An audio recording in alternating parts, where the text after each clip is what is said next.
সে জানত না এই দানকারীরা নিজেরা এবং তাদের মাসুম বাচ্চারা আজ অভুক্ত রইল। সে খুশি হয়ে দোয়া করতে করতে চলে গেল। দরজা বন্ধ করে আলী রাদিয়াল্লাহু তাআলা আনহু ফিরে এলেন। হাসান আর হুসাইন রাদিয়াল্লাহু তাআলা আনহু তখনও দস্তরখানের দিকে তাকিয়ে আছে, কিন্তু সেখানে আর কোনো খাবার নেই। মা ফাতেমা রাদিয়াল্লাহু তাআলা আনহা পরম মমতায় গ্লাসে পানি ঢাললেন।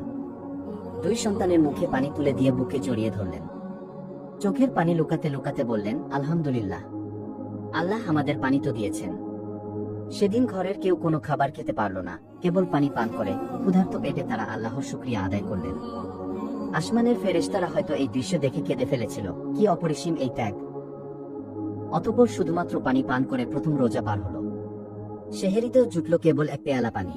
তবুও তিনি পরিবারের মুখের দিকে তাকিয়ে বিসমিল্লাহ বলে আবারও বেরিয়ে পড়লেন সেই ইহুদির বাগানের পথে। সারাদিন অক্লান্ত পরিশ্রম করলেন, হাত দিয়ে পানি তুললেন, কিন্তু শরীর যেন বারবার মাটিতে লুটিয়ে পড়তে চাইল। তবুও তিনি থামলেন না। কাজ শেষে পারিশ্রমিক হিসেবে এবার তিনি কিছু জব পেলেন।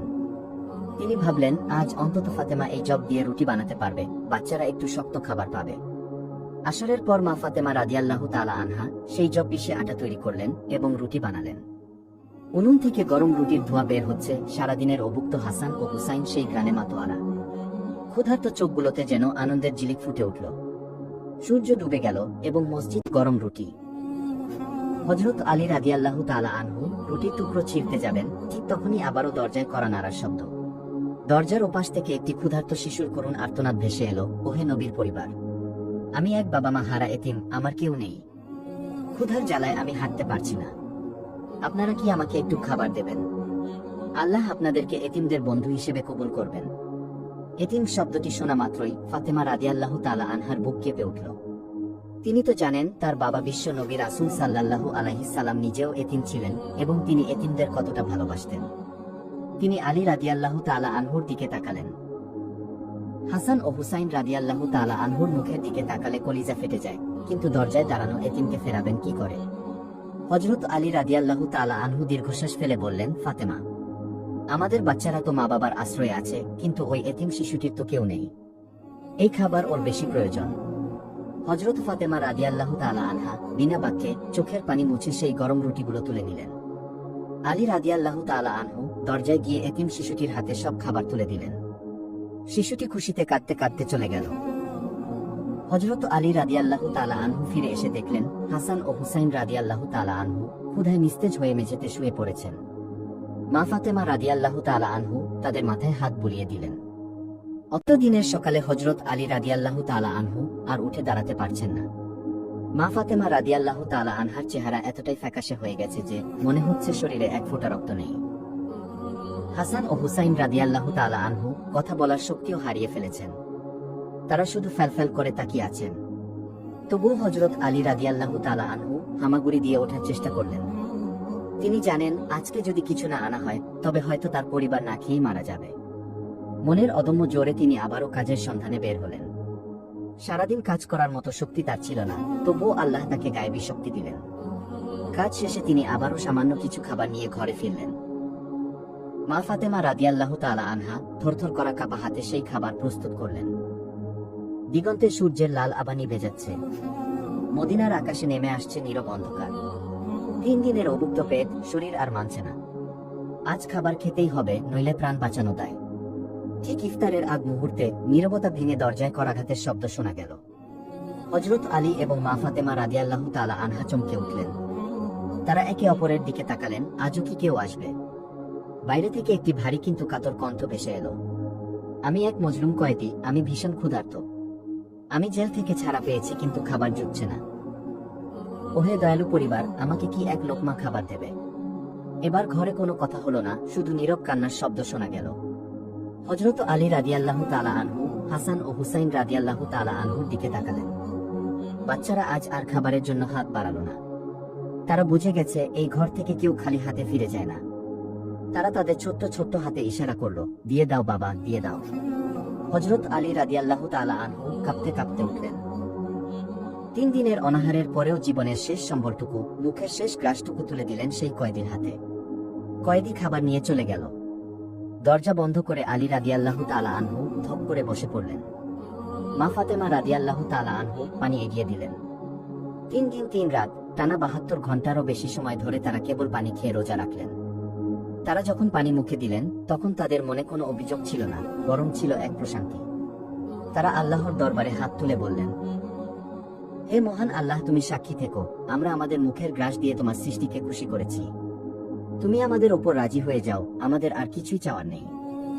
চতুর্থ দিনের সূর্য যখন মদিনার আকাশে উকি দিল, তখন হযরত আলী রাদিয়াল্লাহু তাআলা আনহুর পরিবার যেন আর দুনিয়ার বুকে নেই। ক্ষুধার তীব্রতায় তাদের শরীর এমনভাবে শুকিয়ে গেছে যে চামড়া হাড়ের সাথে লেগে গেছে।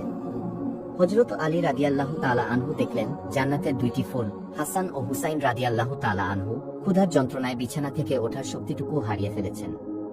বাতাসে দুলতে থাকা পাতার মতো তাদের দেহ কাঁপতেছে। এই দৃশ্য দেখে বাবার বুকটা হাহাকার করে উঠল। তিনি ভাবলেন, আমি আমার সন্তানদেরকে চোখের সামনে এভাবে শেষ হয়ে যেতে দিতে পারি না। তিনি সিদ্ধান্ত নিলেন, আজ তিনি নবীজি সাল্লাল্লাহু আলাইহি সাল্লামের কাছে যাবেন। হয়তো নানাজান তার নাতিদের এই অবস্থা দেখে কিছু একটি ব্যবস্থা করবেন। হযরত আলী রাদিয়াল্লাহু তাআলা আনহু হাসান ও হুসাইন রাদিয়াল্লাহু তাআলা আনহুর হাত ধরে ধীরে ধীরে নবী করিম সাল্লাল্লাহু আলাইহি সাল্লামের কাছে উপস্থিত হলেন। বাচ্চারা হাঁটতে পারছিল না, তারা বাবার পায়ের সাথে জড়িয়ে যাচ্ছিল। রাসূলুল্লাহ সাল্লাল্লাহু আলাইহি সাল্লাম যখন তার আদরের নাতিদের এবং জামাতার এমন অবস্থা দেখলেন, তিনি স্থির থাকতে পারলেন না। তার পবিত্র চেহারা মোবারক বিষাদে ছেয়ে গেল। তিনি দৌড়ে এসে হাসান হুসাইনকে বুকে জড়িয়ে ধরলেন। নবীজি সাল্লাল্লাহু আলাইহি সাল্লাম অশ্রু সজল চোখে আলী রাদিয়াল্লাহু তাআলা আনহুকে জিজ্ঞেস করলেন, হে আলী, একই অবস্থা তোমাদের? তোমাদের এই দশা দেখে আমার কলিজা ফেটে যাচ্ছে। তুমি আমাকে ফাতেমার কাছে নিয়ে চলো। নবীজি সাল্লাল্লাহু আলাইহি সাল্লাম দ্রুত পায়ে হযরত ফাতেমা রাদিয়াল্লাহু তাআলা আনহুর ঘরের দিকে চললেন। পেছনে আলী রাদিয়াল্লাহু তাআলা আনহু এবং হাসান হুসাইন। ফাতেমা রাদিয়াল্লাহু তাআলা আনহু নামাজের মেহরাবে দাঁড়িয়ে আছেন। ক্ষুধার জ্বালায় তার পিঠ বেঁকে গেছে, পেটের চামড়া পিঠের সাথে মিশে গেছে, চোখ দুটি গর্তে ঢুকে গেছে। তিনি এতটাই দুর্বল যে দাঁড়িয়ে থাকার শক্তি নেই, তবু রবের ইবাদতে মগ্ন। নবীজি সাল্লাল্লাহু আলাইহি সাল্লাম দৌড়ে গিয়ে কান্নাজড়িত কণ্ঠে মা ফাতেমা বলে ডাক দিলেন। বাবার গলার আওয়াজ পেয়ে ফাতেমা রাদিয়াল্লাহু তাআলা আনহু চোখ মেললেন, কিন্তু কথা বলার শক্তি ছিল না। শুধু বাবার দিকে তাকিয়ে মৃদু হাসলেন।